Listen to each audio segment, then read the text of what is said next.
আসসালামু আলাইকুম, সবাই কেমন আছেন? ঈদের আগের দিন লাইভ, তেমন কিছু বলার নাই, ছোট দুই একটা কথা বলবো। যেহেতু একদিন বাদে ঈদ, কষ্ট হলেও একটা জিনিস করবেন আপনারা, ঈদের পশু জবাই করার সময় অবশ্যই সাবধানে থাকবেন, যেটা নড়চড় করেন না। কারণ চাকু, ছুরি, তারপরে বটি, এগুলো নিয়ে একদিনের জন্য কাজ করা, বিশেষ করে বাসার যেসব মহিলা মানুষগুলো আছেন তাদেরকেও একটু সেফলি রাখা, তাদেরকেও আস্তে ধীরে কাজ করা, এগুলো উচিত আপনাদের, আমাদের সবার। এখানে আপনার একটা জিনিসই করার, যেমন করতে পারেন আপনারা পশুটাকে যখন জবাই করবেন অবশ্যই তখন খেয়াল রাখবেন। আমি এর আগেও বলছি, আজকেও একটা নতুন জিনিস বলছি, কারণ গত বছর আমি একটা জিনিস দেখছিলাম যেটা একটু ভুল হয় আর সবার, বাচ্চারা রক্তটাকে ভয় পায়। তাদের কাছে নতুন একটা জিনিস, একটা পশু যখন ছটফট করে সেটাও একটা তারা ভয় পায়। বিশেষ করে হাড়ের রোগী যেসব মুরব্বীরা আছেন তাদের কাছ থেকে একটু দূরে রাখেন। আদর টাদর তার গা হাত পা বুলায় নিচ্ছেন, সেটা আলাদা বিষয়, কিন্তু তা বলে এমন করেন না যেন বাচ্চাদেরকে বা মুরব্বীদেরকে আদর করতে গিয়ে কিক করতেছে বা একটু তারা আঘাত পাচ্ছে। এইসবের থেকেও একটু নিজেদেরও সতর্ক থাকার চেষ্টা করবে যেন এটা কখনো না হয়। আবার পশুটাও যেন কষ্ট না হয় জবাই করার সময়, এগুলো সব দিকে খেয়াল রাখতে হবে আপনাদের। আরও একটা জিনিস বলে দিই, অনধিকার চর্চা করা যাকে বলে, বা পরিষ্কার মানে জবাই করার পরে যথেষ্ট পরিমাণে পানি দিয়ে রক্তটা পরিষ্কার করে দিয়ে। যেহেতু আমরা পেপার পত্রিকায় সব জায়গায় এখন করোনা পাচ্ছি, এই কিছুদিনের মধ্যে হয়তো আবার ডেঙ্গু শুরু হয়ে যাবে। এর জন্যই বলতেছি, ময়লা আবর্জনা যেহেতু আছে, আমরা তো মানুষ, পরিবর্তন হতে পারি।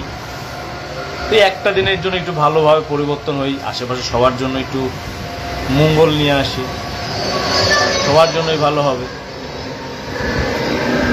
তো অবশ্যই কুরবানি দেন, খুশি হয়ে দেন, ত্যাগ স্বীকার করেই দেন, সব কিছুই করে দেন, কোনো সমস্যা না।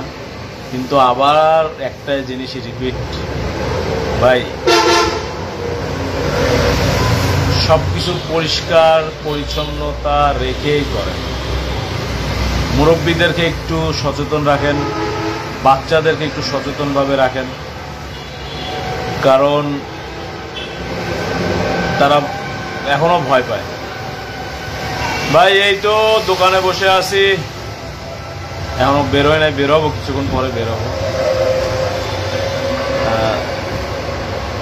এই আর কি। আর কোনো সমস্যা না।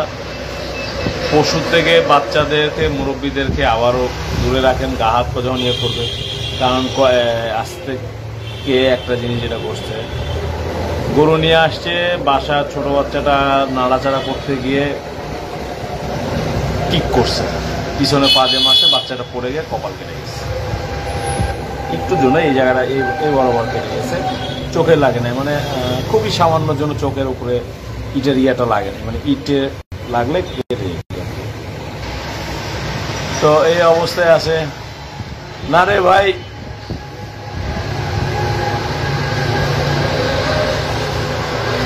আমার গরুও নাই, খাসিও নাই, আমি আর নিজেই আছি। ওয়ালাইকুম আসসালাম নূর ভাই, কি অবস্থা, কেমন আছেন জানেন? এই জন্যই বলতেছি যে বাচ্চাদেরকে হোক, মুরব্বীদেরকে হোক, জবাই করার সময়, কারণ বাচ্চারা এখনো রক্ত ভয় পায়, যেমন লাল যখন ছোটে তখন কষ্ট পায়। আর কিছু কিছু বাচ্চা থাকে এক্সট্রা অর্ডিনারি, সেটা তো বলা যায় না, কিন্তু সব বাচ্চা তো সমান না রে ভাই। ছুরি, চাকু, এগুলো তাদেরকে একটু মানে দূরে রাখার চেষ্টা করবেন। আলহামদুলিল্লাহ ভাই, আমার শরীর ভাই।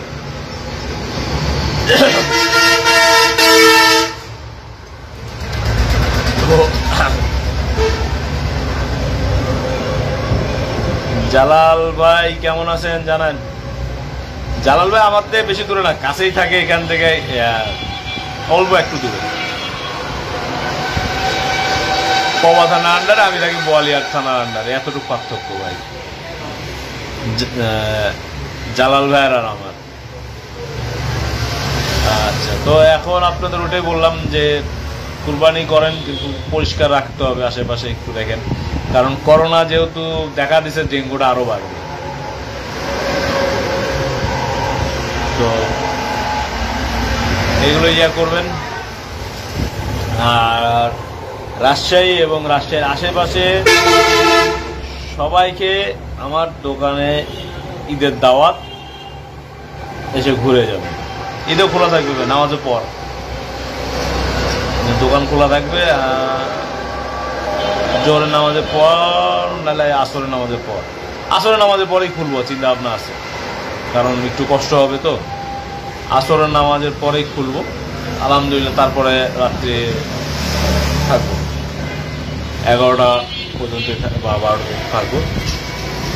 তো অবশ্যই নিজেরা যত্নর সহিত পশুটাকে কষ্ট না দিয়ে জবাই করেন, বাচ্চাদেরকে মুরব্বী থেকে হেফাজত করেন। আরেকটা জিনিস,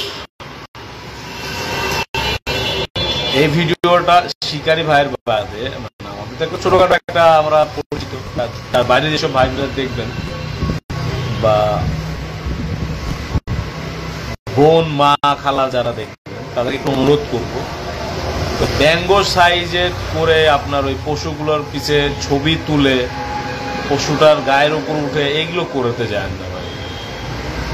কুরবানি দেওয়া মানে আল্লাহর রাস্তায় করতেছেন, দেখা যাচ্ছে আল্লাহ আপনাকে আল্লাহর দাওয়াত দিচ্ছে আপনাকে একটা ভালো কাজের জন্য, এবং আল্লাহ বান্দাকে দাওয়াত দেয় তার নিজের নাম দিয়ে আপনাদের দাওয়াত দিই। কুরবানিটা আমি যেটা জানি, আরেকটা হয় যখন আকিকা দেওয়া হয়, এই দুইটা আল্লাহর পক্ষ থেকে মাংস খাওয়ার দাওয়াত আমাদের মুসলমানদের। তো এই জিনিসগুলো ভাই কেউ খারাপ করি না, পশুর সাথে ব্যঙ্গ বা এই ওইটাভাবে ছবি তোলা, তারপরে রক্তমাখা ছুরি জামা কাপড় নিয়ে পোজ দিয়ে একদম হাম হ্যান কারেগা ত্যান কারেগা ছবি, এগুলো দিয়েন না ভাই। কারণ সবাই আমরা চাই ফেসবুকে ফেমাস হতে, ভাই এত ফেমাস হওয়ার দরকার নেই, নর্মাল হন, মানুষ হন। কারণ এইভাবে ছবিগুলো দিলে অন্যজন খারাপ হয়। ভাই অনধিকার চর্চা করার জন্য আবারও সবার কাছে ক্ষমা চাচ্ছি, কারণ এই জিনিসগুলো খারাপ লাগে। ভালো হই আমরা। ওয়ালাইকুম আসসালাম, আলহামদুলিল্লাহ ভাই আমি ভালো আছি, আপনি কেমন আছেন? যশোর এখন চিন্তা ভাবনা নাই, তো খুব শীঘ্রই যশোরে ঢুকবো।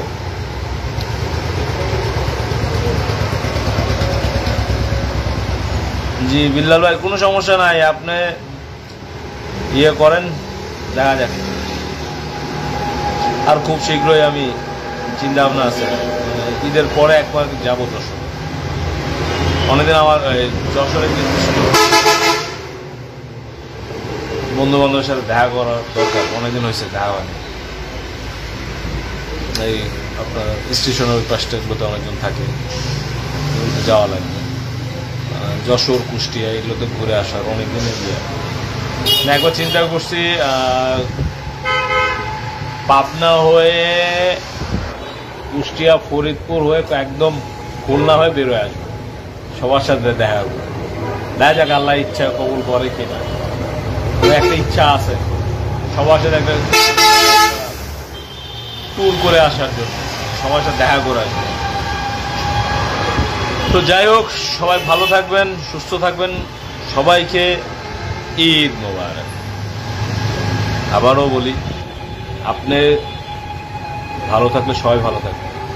আপনি সেফলি নিরাপদভাবে কুরবানি এবং পশুটা জবাই করেন, আলহামদুলিল্লাহ পরিবারের সবাই ভালো থাকবে। কারণ এই দিনে হসপিটালে একটু সিরিয়াল বাড়ে, সিরিয়ালটা একটু কমায় দিন। আর কেউ কারো প্রতি রাগারেগে রেখেন না। সবাই ভালো থাকবেন, আল্লাহ হাফেজ।